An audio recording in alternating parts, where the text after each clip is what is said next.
বাড়া ডোম চামার সাঁতার। তখন আমরা ছিলাম তো বস্তির ছেলে। বস্তির ছেলে।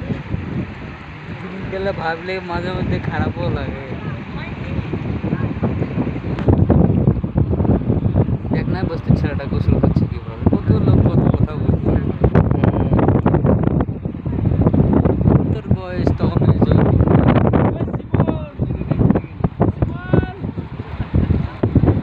খালি একটাই কথা বলতাম যে কষ্ট তো করেন না, বুঝেন না চোদনরা।